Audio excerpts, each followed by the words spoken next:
श्री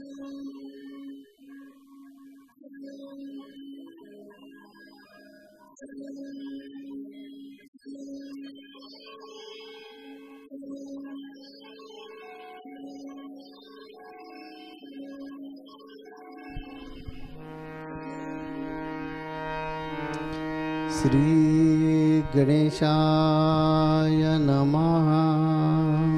श्री सरस्वते नमः। श्री गुरुभ्यो नमः। जगद्गुरु नरेंद्राचार्य महाराज की जय। सद्गुरु काड सिद्धेश्वर महाराज की जय। संत शिरोमणि गजानन महाराज की जय। आद्य जगद्गुरु रामानंदाचार्य महाराज की जय। सिया वल्लभ रामचंद्र की जय। गुरुर्ब्रह्मा गुरुर्विष्णु गुरुर्देव महेश्वरा। गुरुर साक्षात परब्रह्म तस्मै श्री गुरवे नमः। सार्थ श्री ज्ञानेश्वरी अध्याय 3। या बोला श्री अच्युतो म्हणतसे विस्मृतो। अर्जुन हा ध्वनितो अभिप्रायो। जे बुद्धियोग सांगता सांख्यमत संस्था। प्रकटिले स्वभावता प्रसंगे आम्ही। तो उद्देशू तो नैनसीचे मनवणे शोभला सेवायांचे। तरी आता जाणे म्याचे उक्त दोन्ही। अवधारी वीरश्रेष्ठा ये लोकी या दोन्ही निष्ठा। मजची पासूने प्रगटा अनादि सिद्धा। एको ज्ञान योगो म्हणजे जो सांख्ये अनुष्ठिजे। जेथ ओळखी सवे पाविजे तद्रूपता। पुंडलिक वरदे हर विठ्ठल। श्री ज्ञानदेव तुकाराम पंढरीनाथ महाराज की जय। जगद्गुरु नरेंद्राचार्य महाराज की जय। जगद्गुरु माऊलींच्या चरणी नतमस्तक होऊन परमपूज्य कानिपनाथ महाराज यांना वंदन करून उपस्थित गुरुबंधू आणि गुरुभगिनींना श्री गुरुदेव। भाविको, रविवारचा दिवस आणि संत संघाचा दिवस म्हटलं की सकाळी उठल्यापासून आपल्या मनाला एक उत्सुकता लागलेली असते। जशी जगद्गुरु माऊलींनी संत संघामध्ये ज्ञानेश्वरी चालू केलेली आहे, तसं संत संघाचा दिवस उजाडला की आपल्याला असं वाटायला सुरुवात होते, अशी उत्सुकता लागलेली असते की काय माहिती आज ह्या संत संघामध्ये अर्जुन कोणती युद्ध न करण्यासाठी कोणती शंका सांगेल आणि त्याला भगवान श्रीकृष्ण काय उपदेश करतील। आणि हे सगळं जगद्गुरु माऊलींच्या मुखातून आपल्याला ऐकायला मिळेल। म्हणजेच भाविको, आपल्यासारखे भाग्यवान आपणच नव तर भाविको, अर्जुनाच्या आयुष्यातील जे हे युद्ध आहे हे पहिलंच युद्ध आहे का हो? अर्जुनाने आतापर्यंत असंख्य युद्ध केलेली आहेत, पण हे युद्ध करत असताना अर्जुनाच्या मनामध्ये कधीही असा प्रश्न निर्माण झाला नाही की मी हे युद्ध करणार नाही किंवा मी जर का युद्ध केली तर अनेक लोक मरतील। कधीही अर्जुनाने असा विचार केला नाही, तर अर्जुन तिथे कर्तव्य बुद्धीने लढत होता। पण जेव्हा युद्धभूमीवरती आपल्या सगळ्या लोकांना पाहिलं आणि सगळ्या लोकांना पाहिल्यानंतर तो मोहाने व्याकुळ झाला आणि मोहाने व्याकुळ झाल्यानंतर मला युद्ध करायचं नाही म्हणून नाना कारणे सांगू लागला। मग भाविको, हा अर्जुन म्हणजे नेमका कोण हे आपण सुरुवातीला थोडक्यात पाहूया। अर्जुनाच्या आईचं नाव कुंती हे तर आपल्या सगळ्यांनाच माहिती आहे, पण कुंतीचे दुसरे नाव पृथा आणि पृथेचा पुत्र म्हणून अर्जुनाला पार्थ असेही म्हणतात. या पंचमहाभूतापैकी पृथ्वी एक जडतत्व आहे आणि पृथ्वीचे दुसरे नाव सुद्धा पृथा आहे.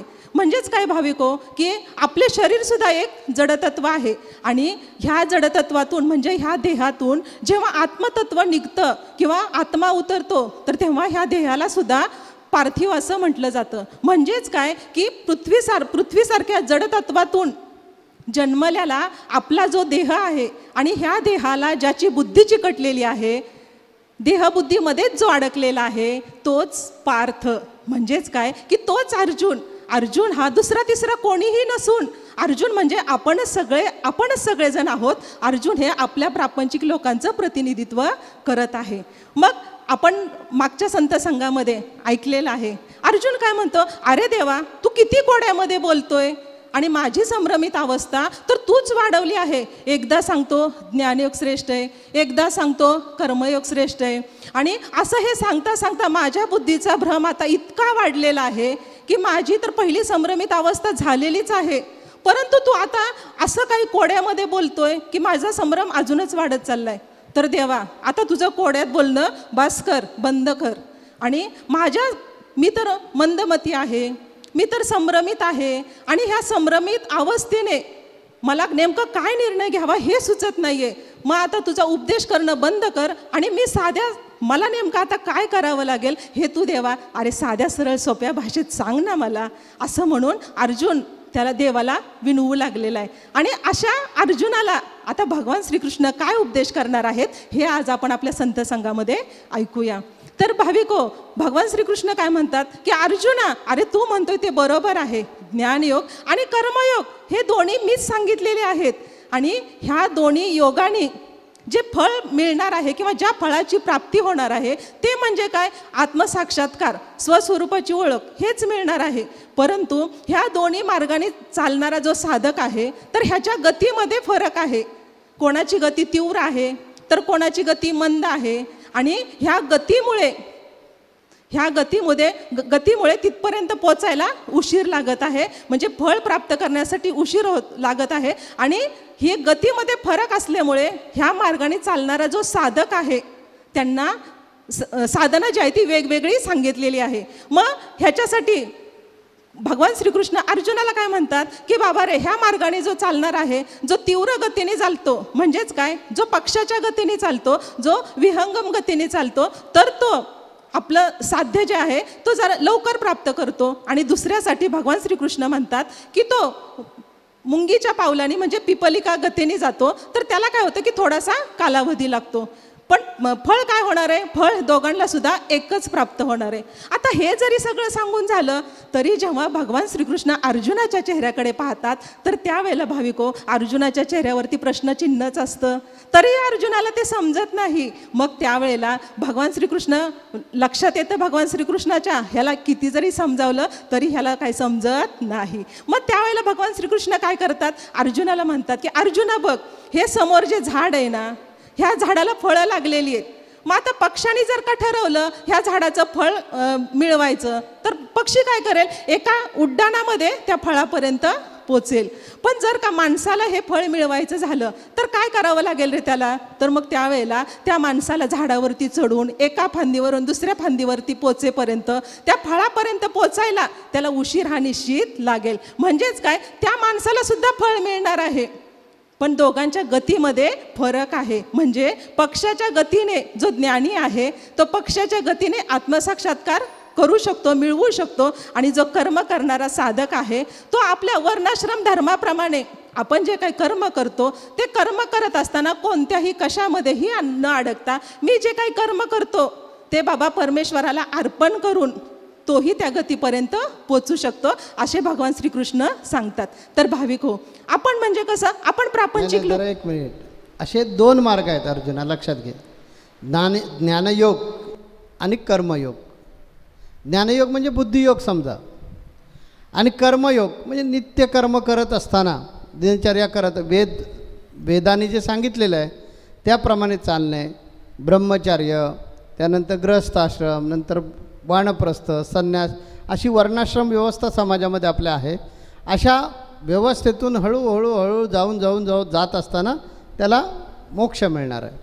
ते दोन्ही जे सांगितलेले आहेत ते मीच सांगितलेत. त्यामुळे तुझ्या मनातला आधी पहिला संभ्रम काढून टाक.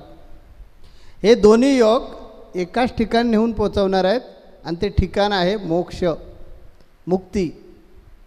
परत इथून यायचंच नाही आहे, माघारी फिरायचंच नाही आहे, परत आपल्याला त्यानंतर देह प्राप्त होणार नाही आहे. पण मार्ग भिन्न आहेत रे. तू का नाही समजून घेत, काय कळत नाही. आणि तू रागवतो सुगाचंच माझ्यावर की देवा मला हे सगळं तुम्ही सांगता आणि परत तूच हट्ट धरतोस की अर्जुना तूच मारलं पाहिजेस म्हणून. तेव्हा मी जे काय सांगितलं ना त्यातला तुला गभितार्थ जो आहे तो नीट नाही कळला. म्हणून तुला जरा सोप्या भाषेत सांगतो बघ. ते सोप्या भाषेत सांगताना भगवान कृष्णाने अर्जुनाला सांगितलं की एखाद्या झाडावर फळ आहे, ते फळ मिळवायचं आहे. दोघांचं उद्दिष्ट सारखंच आहे. एक पक्षाचं उद्दिष्ट फळ मिळवणे आहे, पक्व झालेलं फळ खायचं आहे त्याला. माणसाचंही उद्दिष्ट तेच आहे, फळ मिळवायचं आहे. माणसालाही फळ मिळणार आहे, पण त्याला थोडा अथक प्रयत्न करावे लागतील. फळ पक्षाला तो डायरेक्ट काय करेल, झेपावेल आणि डायरेक्ट फळाला जवळ जाईल, फळ काढेल, खाऊन टाकेल. माणसाला तसं नाही ना, झाडावर चढावं लागेल, मग ह्या फांदीवरून त्या फांदीवर, त्या फांदीवरून त्या फांदीवर, जिथे फळ लटकलेलं आहे तिथपर्यंत जायला थोडासा त्रास होईल ना. तसंच आहे अर्जुन. आहे कर्ममार्ग हा असा आहे आणि ज्ञानमार्ग हा तसा आहे. पण दोन्ही मार्ग मोक्षाकडेच जाणार आहेत. त्या मनातला पहिला संभ्रम काढून टाक आणि मी काय सांगतो तिकडे लक्ष दे. हे जे कर्म आहे ते तुला करावंच लागणार. युद्ध तुला टळणार नाही. तुला पूर्वसुकृतानं हा योग आलेला आहे. तो योग टाळायच्या भानगडीत पडू नकोस. आणि कर्मयोग आणि बुद्धियोग किंवा ज्ञानयोग ह्याच्यामध्ये तू फसण्याची काही, अडकून पडण्याची काही गरज नाही, भ्रमित होण्याची गरज नाही. अरे एकदम सोपा मार्ग, सरळ मार्ग आहे. कर्म करत राहणं हे तुझं काम आहे. युद्धभूमीवर उभा आहेस, युद्धभूमी ही तुझी कर्मभूमी आहे. तू क्षत्रिय आहेस, त्यामुळे लढणे हा तुझा स्वभाव आहे. त्या तू बाबा बाकीचं काही सांगू नकोस. तुला मोक्ष मिळणार. कर्ममार्गानं जाणाऱ्याला पण मोक्ष मिळतो, ज्ञानमार्गानं जाणाऱ्याला पण मोक्ष मिळतो.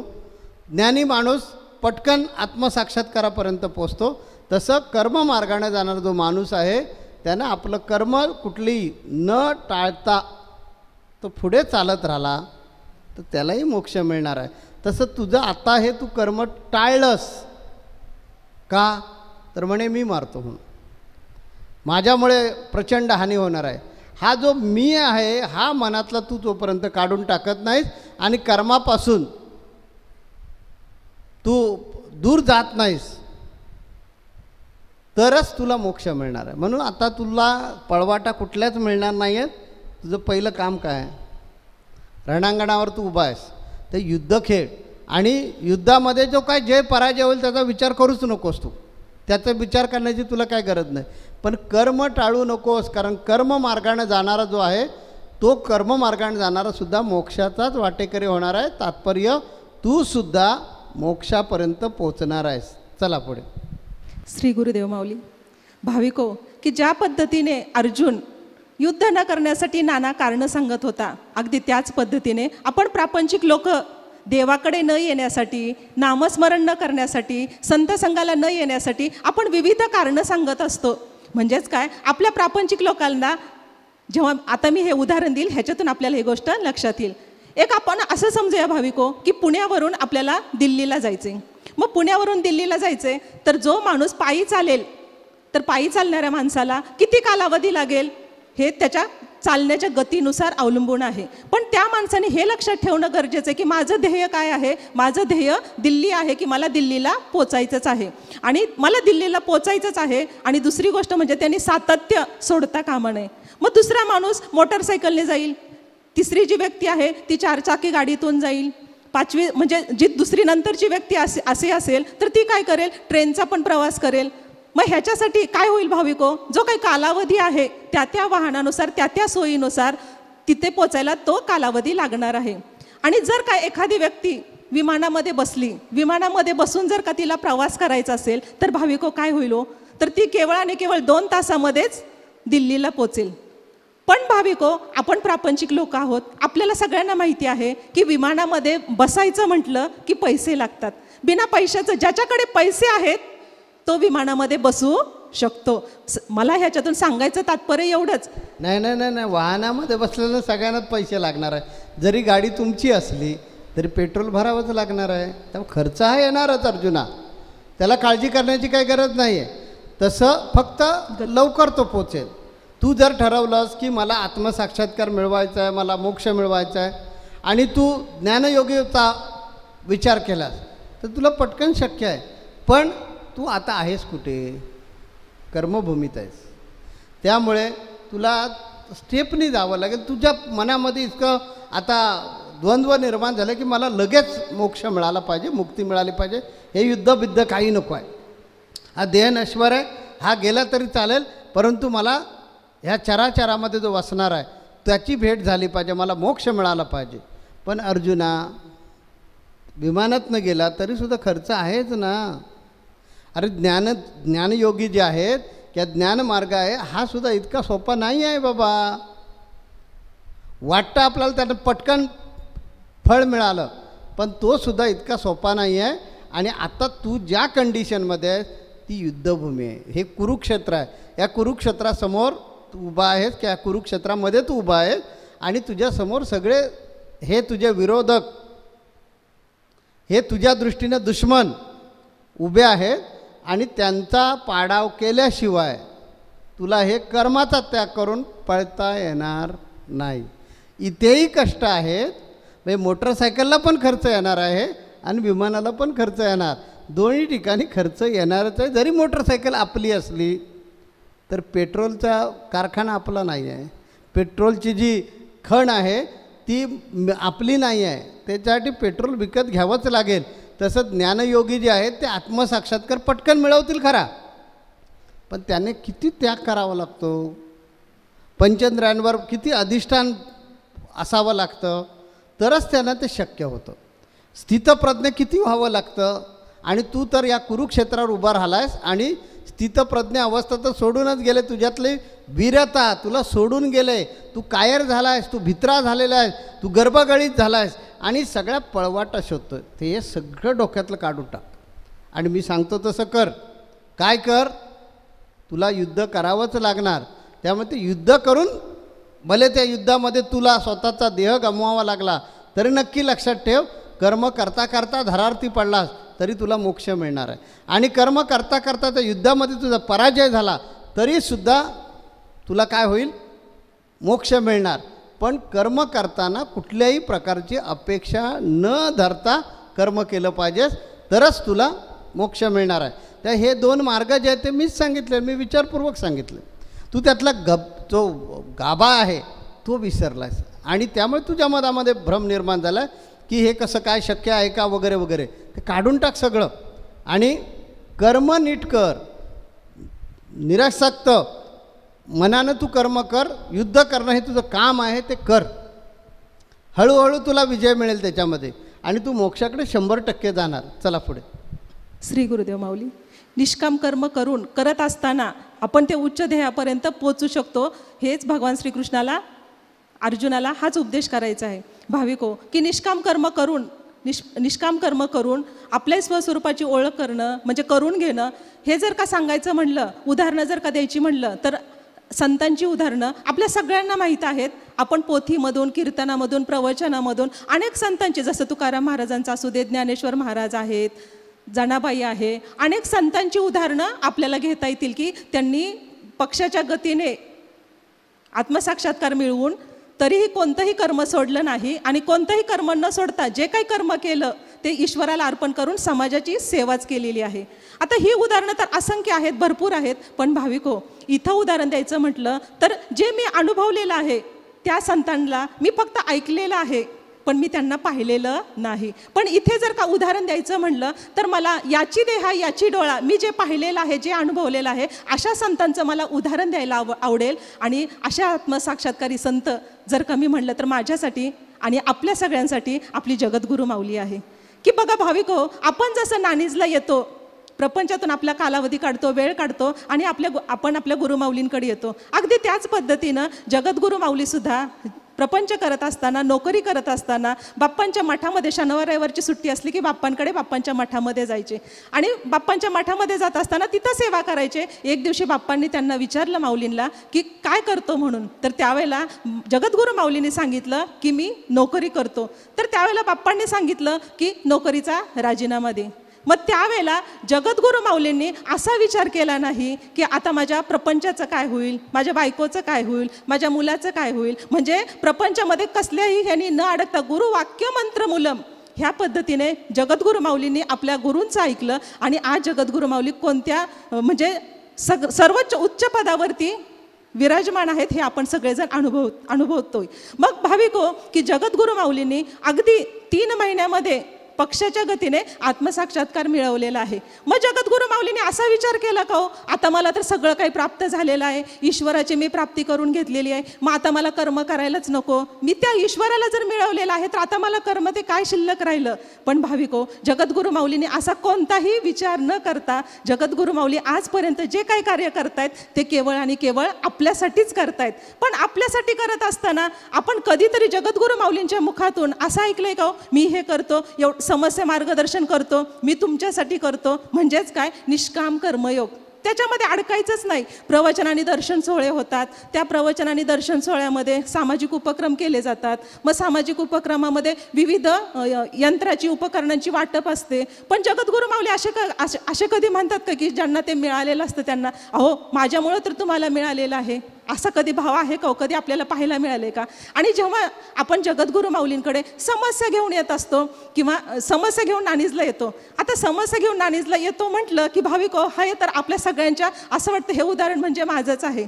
मग जेव्हा आपण समस्या घेऊन जगद्गुरू माऊलींकडे येतो, जगद्गुरू माऊली आपल्याला मार्गदर्शन करतात, आपली अडचण सुटलेली असते, मग आपण घरी जातो. आता घरी गेल्यानंतर काय होतं भाविको की आपण काही शेतकरी माणसं असतो. मग शेतकरी माणसं काय म्हणतो की शेतामध्ये काही पेरायचं म्हटलं की हा जो हिस्सा आहे ना माऊली तुमचा. एखादा जो दुकानदार असेल तर तो काय करतो, दुकानामध्ये जे काय उत्पन्न निघतं तर त्यावेळेला काय म्हणणार की माऊली माझे भागीदार तुम्ही आहात बरं का. म्हणजे आपण हे आपल्याला समजावत असतो, आपल्याला सांगत असतो. एखादा धंदा म्हणजे बिझनेसवाला माणूस असेल तर तो काय करतो, बिझनेस करताना तो म्हणणार जर का माझं एवढं प्रॉफिट झालं तर माऊली ह्याच्यातले एवढे टक्के तुमचे बरं का. आणि योग असाही होतो म्हणजे भाविक हो की ज्या वेळेला आपल्याला ते जे आपण मागितलेलं असतं माऊलींना किंवा आपण जे काही बोललेलं असतं आणि ते आपल्याला फळ प्राप्त होत असतं, मग त्यावेळेला आपण अगदी आनंदाने जो काही माऊलींचा हिस्सा असतो, कारण हे आपण म्हणलेलं असतं ना की माऊली असं झालं तर हे असं आहे बरं का, आणि मग तो हिस्सा घेऊन काय करतो आपण नाणीजला येतो. मग जेव्हा नाणीजला येतो तर त्यावेळेला दर्शनाच्या वेळेला आपण नाणीजला आलो की माऊलींना सांगतो माऊली हे बघा हे जे काही माझं प्रॉफिट झालेलं आहे ह्याच्यामध्ये हिस्सा कोणाचा आहे, तुमचा हिस्सा आहे. म्हणतो की नाही भाविको, हा अनुभव सगळ्यांना आहे. पण त्यावेळेला जे आपल्या समोर बसलेले जगद्गुरू माऊली असतात तर जगद्गुरू माऊली कधीतरी तो हिस्सा जगद्गुरू माऊलीने आपल्याकडून घेतलाय का, घेतलाय का सांगा. कधीही जगद्गुरू माऊलीने आपल्याकडून तो हिस्सा घेतलेला नाही. पण तरीही आपल्याला वाटत असतं की जगद्गुरू माऊली हे तुमचंच आहे, जगद्गुरू माऊली हे तुमचंच आहे, तुम्हीच घ्या. मग त्यावेळेला जगद्गुरू माऊली त्याच्याकडे पाहतात, त्याची इच्छा पूर्ण करायची असते. म्हणून त्यांनी जे काय आणलेलं असतं पैशाच्या रूपाने असू देत, म्हणजे ज्यांनी जसं मांडलेलं असेल त्या स्वरूपामध्ये, आणि ते जगद्गुरू माऊली घेतात, त्याचं त्यालाच परत देतात.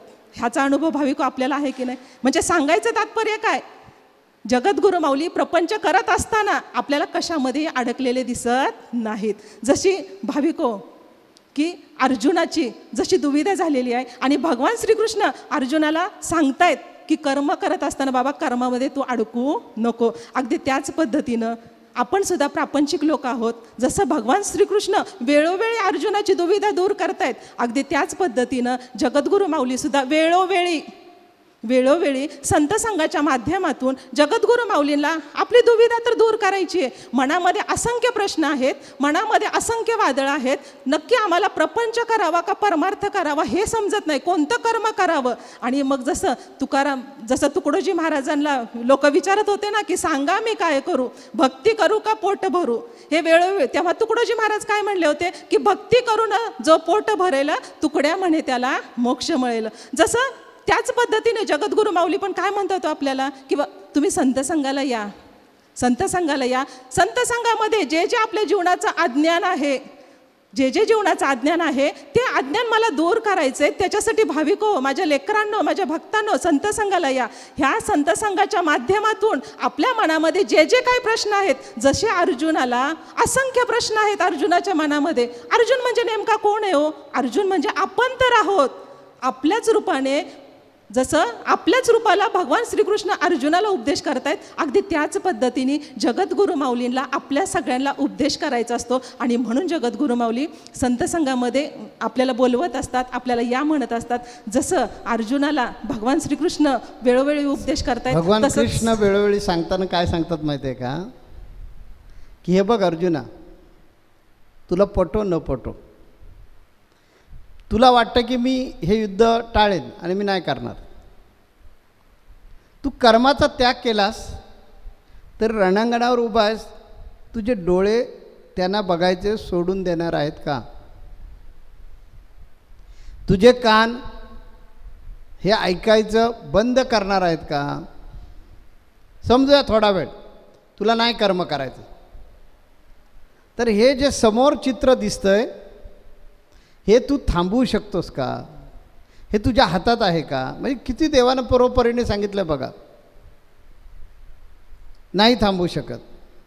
आम्हाला पण कधी कधी सांगावं लागतं.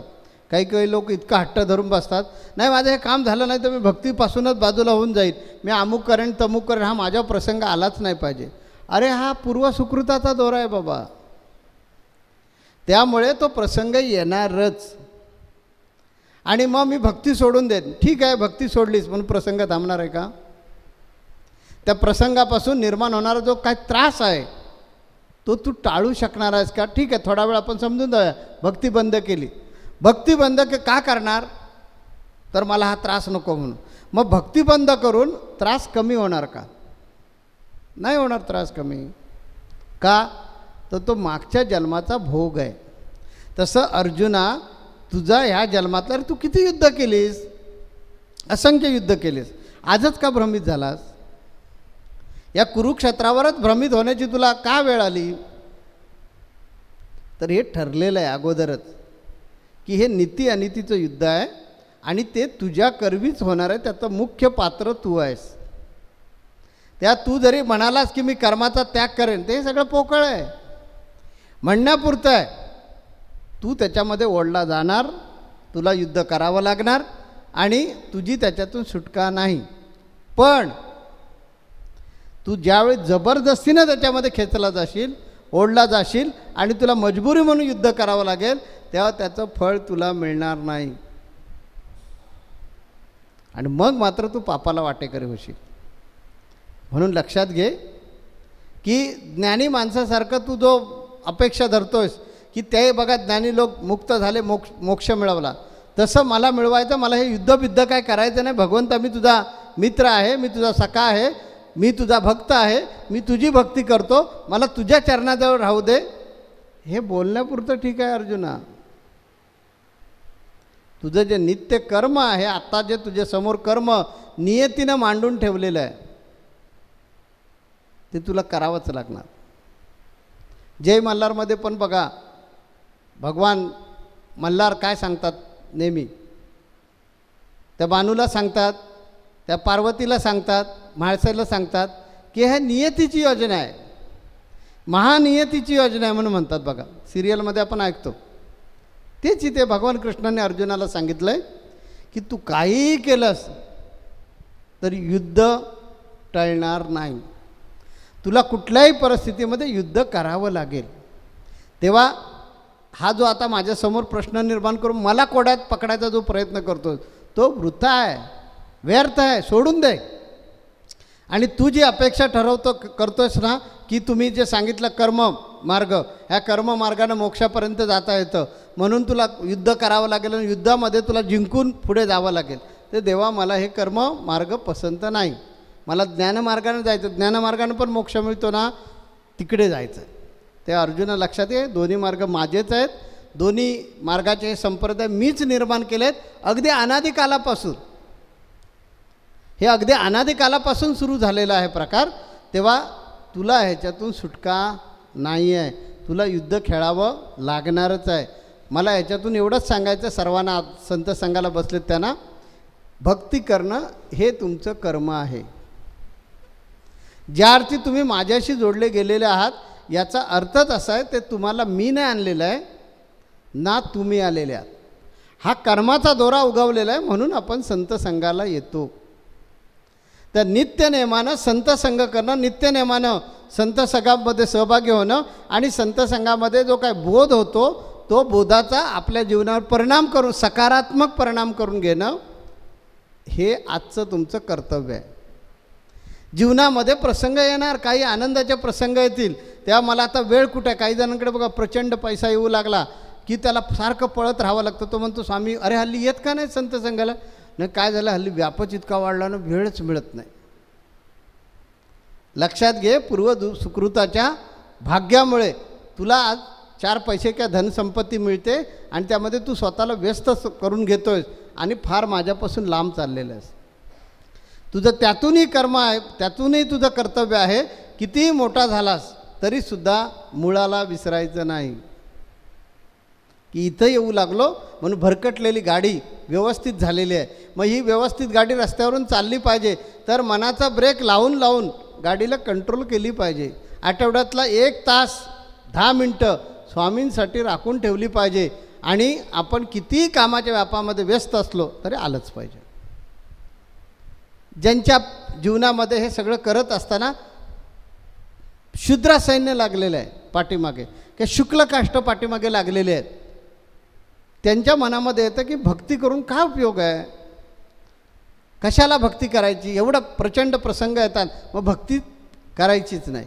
त्यांच्यासाठी मला इथे सांगायचं आहे की तुम्ही भक्ती नाही केलीत तर प्रसंग टाळणार आहात का? उलट भक्ती करत असाल तर मनोधैर्य वाढेल. एक क्षण असा येईल की त्यावेळेला मी खंबीरपणे तुमच्या पाठीशी उभं राहीन. इथे भगवान कृष्णसुद्धा योग्य वेळेला आपलं विराट रूप दाखवणार आहे. तर पुढे असल्यामुळे मी त्याचा उल्लेख करायचं टाळलं होतं. तर योग्य वेळेला अर्जुनाच्या समोर ठामपणे उभं राहणार आणि सांगणार मला शरण ये, आता बाद झालं आणि घे हातामध्ये धनुष्य. तशी योग्य वेळ ज्यावेळी येईल त्यावेळेला मी सुद्धा तुमच्या पाठीशी राहणार आहे आणि सांगणार आहे ठीक आहे, आता किती येतात ते प्रसंग बघूया.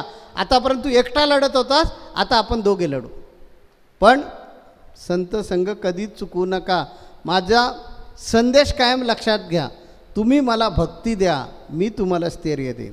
तेव्हा आता अर्जुनाला हे असं सांगितल्यानंतर अर्जुन त्याच्यावर आणखीन काय प्रतिक्रिया व्यक्त करतोय ते आपल्याला पुढच्या संत संघामध्ये ऐकावं लागेल. जगद्गुरु नरेंद्राचार्य महाराज की जय. सद्गुरु काळसिद्धेश्वर महाराज की जय.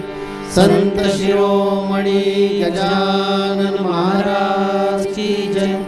आद्य जगद्गुरु रामानंदाचार्य महाराज की जय. सिया